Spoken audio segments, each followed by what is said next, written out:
Well, one of the things that I've talked to a lot of people about that were close to Pac, and I hear it both ways.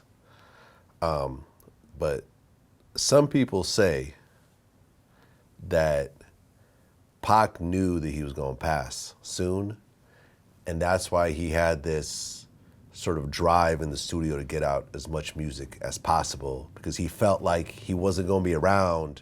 I mean, that's what people say. You know, that's what people say. gonna say what they say. You've heard this before. That man Absolutely. just got out of jail, and he had a whole lot of energy. You know what I mean? He had did his death row shit. He had to fulfill real quick. So he like, oh, if I owe y'all 3 albums, I'm gonna record all these motherfuckers in a month, and I'm gonna be on to this Machiavelli shit, this Machiavelli Records, Euthanasia, this film, all this shit. You know what I mean? So that's what I feel like. When he got out, he was just a ball of energy, man. We was kids. He talked a lot about the future. You know what I mean? You know what I mean? He talked about a lot about the future, but also he knew, he knew the possibilities. So, he would prep us in case certain shit happened and tell us certain things that he wanted us to do if he did pass. But that man was thinking about the future. Definitely. You know what I mean? He was setting his life up for the future. I'm gonna be honest, he used to talk about shit like that. Like, yo, if I die, da-da-da-da. We used to be like, nigga, we gonna be dead too. Like, we with you every day. You know what I'm saying? So we ain't used to want to hear that if I die talk. Like, get out of here, man. We don't want to hear that shit. Like, you know what I'm saying? We focus, man. But he used to, bring that up every once in a while. But, he was definitely thinking ahead, bro. Like, this guy was... It wasn't an everyday thing. Talking about dying. I remember this dude was, he was talking about us building a compound, man. He was like, yo, I'm telling you, we about to get so much fucking money, I want y'all to save y'all publishing checks and we gonna build a compound underground for all our goddamn families, man. He was thinking that kind of shit at 25 years old, man. Wow. You know what I'm saying? Like, the world is fucked up, man. You know what I mean? He like, yo, the worst case scenario if them bombs start dropping, we gonna survive, man. Outlawz will be still around this motherfucker, underground. You know what I mean? Crazy. That guy was ahead of his time, man. So at the time when you guys were rolling with Pac, what was the environment like at Death Row? Because I've talked to a lot of people that were part of Death Row, that were affiliated with Death Row, and you heard just a lot of stories of a lot of violence. Like, how much of that did you guys see yourself? All of it? We was around a lot of it, man.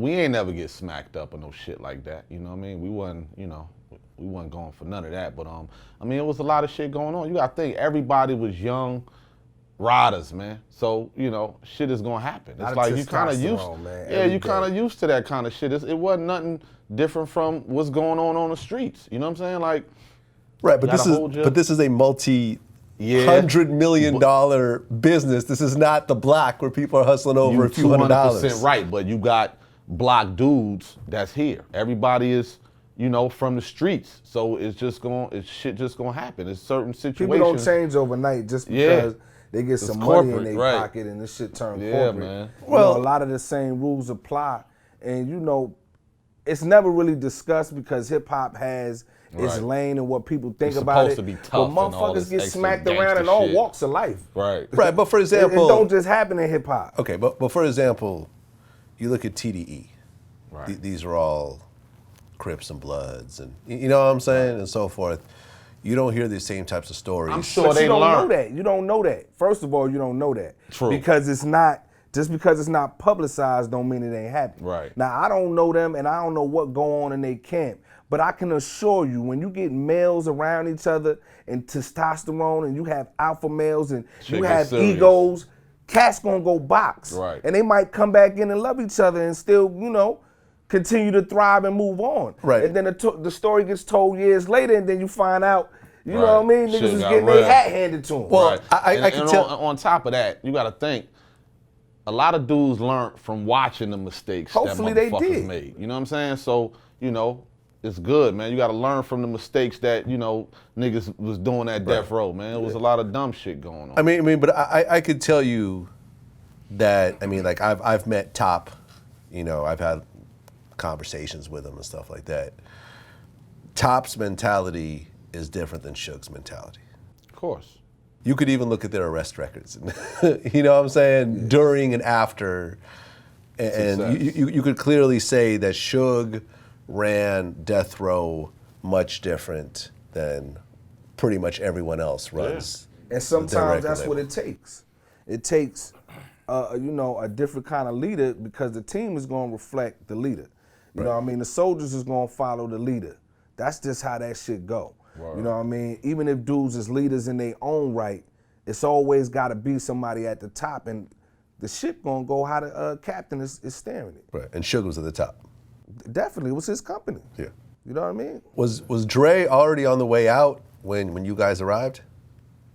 I mean, it was talks about it. You were here. Yeah. You know what I mean? But every time we see, I seen Dre, I didn't see that. You know what I mean? I didn't see that. Like one of the last conversations I never forget was on the set of California Love, and Dre hit him up and was like, yo, I love that fucking record. I want to shoot the video. I want to direct it. Wait. Hit 'em Up was already recorded when California Love. The first we had a version of it. Yeah. We had a version of it. About Biggie? Yeah, about a lot of people. You know how Hit 'em Up. Really? Hit 'em Up wasn't just about. Well, because California Love was Pac's first single. Yeah. He But dropped that. We had planned that record before he even got out of jail. Oh. We had planned that record, sitting down in Dannemora. This is what I'm gonna do when I get out. This is what we gonna do. This is how we gonna do it. You know what I mean? I say that on Life of an Outlaw. You know what I mean? 6 months in advance before we planned it.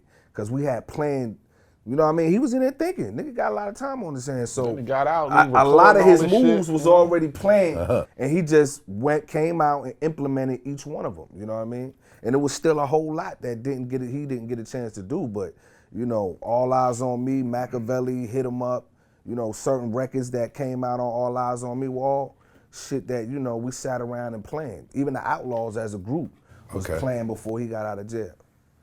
So you weren't around during the California Love shooter, were you? I was around, but not when they shot the video. I was probably at school. Like remember I told you the first. Okay, I see what you're saying. You were around, but not at the right. actual So shoot. when I would be out there going to school, I would miss all this shit. I come on the weekend, yo, you missed. We just shot a video. I'm like, fuck, I just miss all this shit. You don't be around for Pac for 3 days. Right. He shoot movies and what I mean, all kind of shit you gonna miss. True story. So you guys are now rolling with Pac. California Love drops, and it's like a monster. That was like, because people always wonder when a rapper gets out of jail if he had lost it, Right. he What's not gonna gonna happen? come back. Right. Jail changed him. Right. It only made him bigger. California Love, because I was living in the Bay, and it was like the biggest fucking thing ever. It was an atom bomb that dropped. So, at what point did you guys start to realize that Dre's leaving? It just kind of like, I remember one day Pop was like, all right, Dre gone. You know what I mean?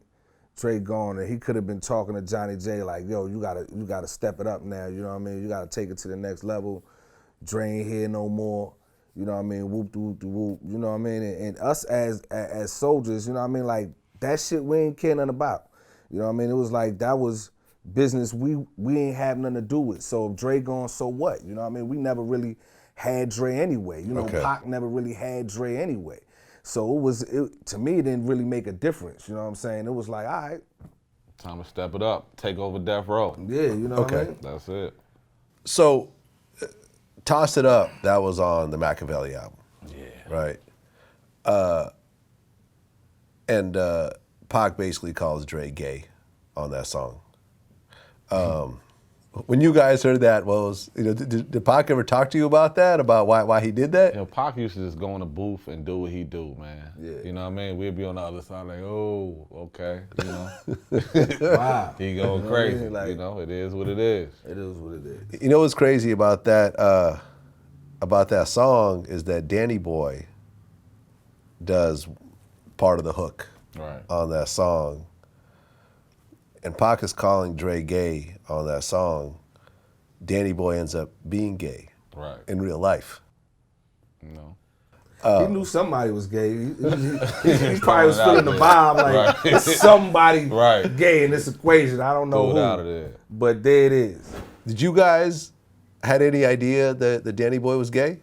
Not me. I mean, Danny Boy was just a talented singer. You know what I'm saying? Like, you know, we wasn't looking for if he was gay or not. I mean, I didn't give a shit either way it go. You know what I mean? The kid was a amazing singer. You know what I'm saying? And you know, that's we had love for Danny Boy, man. He was a cool dude. He's still a cool dude. You know what I mean? He was definitely the most flamboyant person. He was. I agree. Death Row, if I gotta be honest. Flamboyant how? Personality-wise, Danny Boy was he was a character when he wasn't singing. You know what I mean? And he'll tell you himself, you know what I mean? Like, but like Noel said, he was an amazing singer. You know what I mean? Anytime he was walking up the hallway and Pac needed a hook, he was on Pac be like, yo, go get Danny Boy. Period. You know what I mean? And that's how he ended up on songs like Heaven Ain't Hard to Find, Picture Me Rolling, because they definitely had a musical chemistry. Yeah. Danny Boy was talented on the spot. Like, Pac say, yo, hop on this. Yeah. And Pac like working with people that can deliver away. You know what I mean? Get it done and get the fuck out of there. And niggas, he on that mission. So if you can't keep up, shit was real. When you guys found out that the Danny Boy come out the closet, how'd you feel? I came out, or I announced that I was in a relationship. I met a guy, 23 years old. He was 24 when he passed. But we were talking, and nobody knew we were talking. And while I was out on the road one weekend, he stopped communicating while we were out. I talked to him a little bit. The next day, he stopped communicating. His phone rang while I was at the airport. I couldn't get out of Jacksonville back to Ohio. And I kind of answered with attitude, what's up? And there was a guy on it, and he said, is this Danny Boy? I was like, yeah. He's like, my brother killed himself. I said, excuse me? And I kind of like pulled the phone away. And he said, Anthony, his voice was trembling. He said, Anthony committed suicide last night. And I went on my Facebook and posted, suicide is real, and just kind of gave a spiel about suicide. And I'm like, wow, finally feeling somebody, and they committed suicide. And Lord help us, something like that. And my inbox has started filling up, praying for you, praying for her family. Because I put Tony with an I. I made it look like it was a girl, and his name was Anthony. And praying for you and her family. And about 3 or 4 days went by. And once I got back and seen him at the funeral home is when I decided to go on Facebook, and I put his picture up. And they said, so people was like, man, you knew 2 people who committed suicide? And that's when I said, no, this is, we were dating. I wasn't really that surprised. Right. Me personally, I wasn't really that surprised. You know what I mean? I didn't feel no way about it. It wasn't a shock, and it really don't even matter. You know what I'm saying?